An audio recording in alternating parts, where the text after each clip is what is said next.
EP1 et EP4 Mombele dans la commune de Limité, EP1 et 2 Reverend Mayo dans le Kankokolo. 2 établissements scolaires, 2 échantillons du projet 300 écoles préfabriquées en RDC. Signé en mars 2020, ce programme qui devait être un motif de fierté s'avère cacher une énième affaire de détournement. Un détournement à ciel ouvert, estime le premier vice-président de l'Assemblée nationale. L'entrepreneur a reçu de l'argent équivalent à plus de 30 écoles qu'il devait construire, alors qu'à ce jour, il n'en a construit que 6.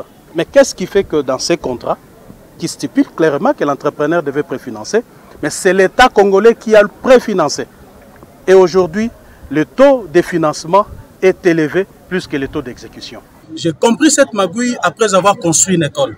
En réalité, 6 salles de classe, avec OEC et tout, ne peuvent pas dépasser 120 000 $. Donc, c'est par expérience que je me suis rendu compte qu'il y a une magouille terrible. Pour Jean-Marc Kabonda Kabonde, c'est une preuve de plus que le FCC, avec qui ils étaient en coalition, n'a jamais voulu travailler pour l'intérêt de la population congolaise. Il s'explique. Et vous savez qui ont signé ces contrats? C'est le ministre, l'ancien ministre des infrastructures, M. Ngopos.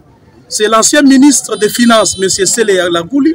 Vous comprenez que quand on vous disait que la FCC bloquait l'action du chef de l'État, vous ne pouvez pas comprendre, mais c'est des choses qu'on est en train de découvrir maintenant. Voyez-vous? Comment on peut faire des choses pareilles dans un pays où on doit résorber le chômage, dans un pays où nos entreprises qui fournissent des ciments sont asphyxiées par la concurrence des entreprises angolaises parce qu'ils ne sont pas financés. Mais lorsqu'on a des projets publics, c'est l'occasion de booster ces entreprises qui produisent du ciment. Parce qu'on ne peut construire des trucs pareils que dans des pays où on ne produit pas du ciment, dans des pays où ils n'ont pas du sable, ou carrément dans des pays où ils n'ont pas la main-d'œuvre. Ce n'est pas un pays comme le Congo. Avant d'entreprendre une quelconque démarche en tant que député national, Kabonda Kabonde invite la justice congolaise et d'autres services habilités à se saisir de cette affaire.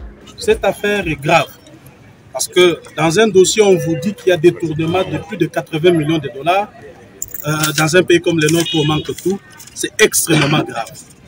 Mais la justice qui m'entend en ce moment ne doit pas attendre que le Parlement fasse quoi que ce soit. C'est quand même 80 millions de $ américains. C'est quand même l'IGF qui est là.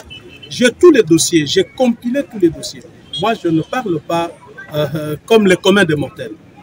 Quand je parle, ça dit que je suis sûr de ce que j'ai dit. J'ai tous les dossiers, les contrats, tous les annexes et même l'avis que m'a produit le bureau technique de contrôle. Et c'est pour vous dire que j'ai la ferme conviction que ce dossier a été vraiment une véritable escroquerie qu'on a escroqué l'État congolais.